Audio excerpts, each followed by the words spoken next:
আমি আমার মান-ইজ্জত রক্ষার্থে আমি এই আমার জন্য দুঃখজনক এই পদ থেকে, এই গর্হিত পদ থেকে আমি স্বেচ্ছায় আমার মান সম্মান রক্ষার্থে আমি পদত্যাগ করছি। মান সম্মান নষ্ট করে সেখানে তো আমি রাজনীতি করতে পারবো না, কাজে বাধ্য হয়ে আমার কাছে এই সিদ্ধান্ত নিতে বাধ্য হয়েছে। এখন দেখলাম যিনি ছিলেন সভাপতি তিনি আহ্বান, তাহলে এটা মাইন্ড লাভ কি? সেই আপনার নেতা তিনি সভাপতি, তিনি আহ্বান করেছেন। জিন্দা কমিটির সদস্য ছিলেন, তেনাকে সদস্য রাখছেন। আমাকে আজাদ হোসেন খানকে সদস্য, আমি সিনিয়র সহসভাপতি, আমাকে আজাদ এবং জিন্না এবং আজাদের নিচে নিয়ে আমার 3 নম্বর নাম দিয়ে আমাকে বেজ্জতি করা উচিত। আমাকে রাজনৈতিক ভাবে তারই প্রতিবাদে, এই আমাকে অসম্মান করার প্রতিবাদে আমরা রাজনীতি করি মান সম্মানের জন্য, অন্য কোনো জন্য না, দেশ রক্ষার জন্য, দেশের জন্য, আমার দলের জন্য, দেশের জন্য, দেশের মানুষের জন্য। মান সম্মান নষ্ট করে সেখানে তো আমি রাজনীতি করতে পারবো না। আমরা সম্মিলিত ভাবে দল করতে চাই। উনিরা সেটা না করে আমাদের সাথে সাংগঠনিক সম্পাদকের মিছিল হয়েছে, কয়েকদিন ঘুরে এই হচ্ছে, এটা হচ্ছে, ওটা হচ্ছে, ঘুরেতে ঘুরিতে হঠাৎ করে দেখলাম 2 তারিখে পকেট কমিটি বের হয়ে আসছে।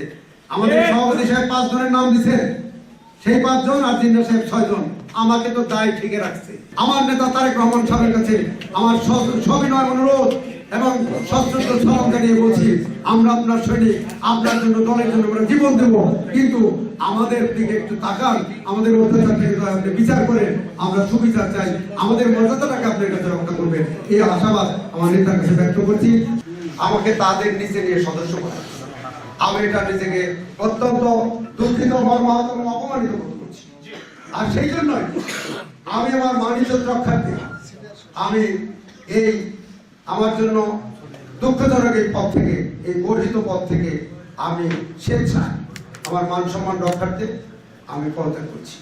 এটাই আমি এই কমিটি থেকে পদত্যাগ করছি, কিন্তু বিএনপি তার অটুট আছি। শহীদ জিয়ার 31 দফা এই সংস্কার কমিটির লিফলেট আসবে, অচিরে আমি আমার মানিকগঞ্জ সদর এলাকা দিয়ে সেগুলো নিয়ে আপনাদেরকে আমি জোর করবো।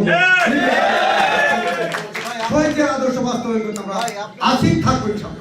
সাথে বসে যদি আমরা এই রেজাল্ট না পাই, অবশ্যই আমরা সবাই পরামর্শ করে আমরা যে কোনো কর্মসূচি হতে পারে, বিক্ষোভ সমাবেশ হতে পারে, আমরা প্রতিবাদ সমাবেশ করবো, আমরা করতেই থাকবো।